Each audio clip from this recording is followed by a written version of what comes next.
পরিবার পরিজন ছেলে মেয়ে থাকা সত্ত্বেও বৃদ্ধাশ্রমে কাটে দিন। পুজো পার্বণেও পরিজনদের সঙ্গে সময় কাটাবার জো নেই। এবার তাদের মুখে হাসি ফোটালো আসানসোলের অনামিকা পুজো কমিটির উদ্যোক্তারা। চিরাচরিত প্রথার বেড়াজাল থেকে বেরিয়ে কোনো বিখ্যাত ব্যক্তিত্ব নয়, বরং পুজোর উদ্বোধন করেন বৃদ্ধাশ্রমের আবাসিকরা। ফিতে কেটে প্রদীপ প্রজ্বলনের মধ্যে দিয়ে দুর্গাপুজোর উদ্বোধন করতে পেরে বেজায় খুশি আবাসিকরা।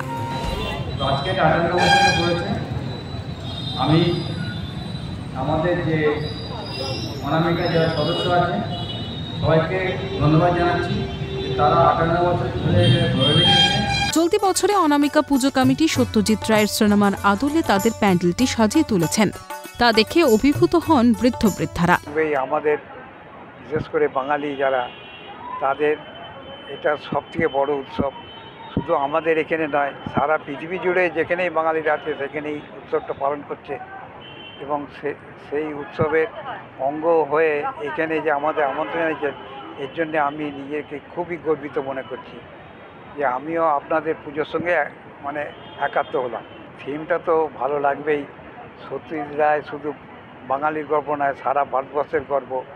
তাকে যে এইভাবে তুলে ধরা হয়েছে, উনি সুযোগ্য পিতার সুযোগ্য পুত্র।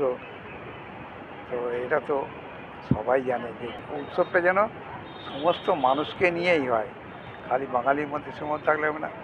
সে হিন্দু হোক, খ্রিস্টান হোক, মুসলমান হোক, বৌদ্ধ হোক, যারা আছে সবাইকে নিয়ে সুন্দরভাবে একাত্মভাবে এই উৎসবটা করতে হবে। খুব ভালো লাগছে, ভীষণ। আমাদের বাড়িতেও নিজেদের দুর্গা পুজো হয়, কিন্তু বহুদিন বাদে এত সুন্দর পুজো দেখলাম। এই অভিনব উদ্যোগকে সাধুবাদ জানিয়ে বছরের পর বছর ধরে পুজো এগিয়ে নিয়ে যাওয়ার বার্তাও দেন তারা। ত্রিনঞ্জন চট্টোপাধ্যায়ের রিপোর্ট, ক্যালকাটা নিউজ।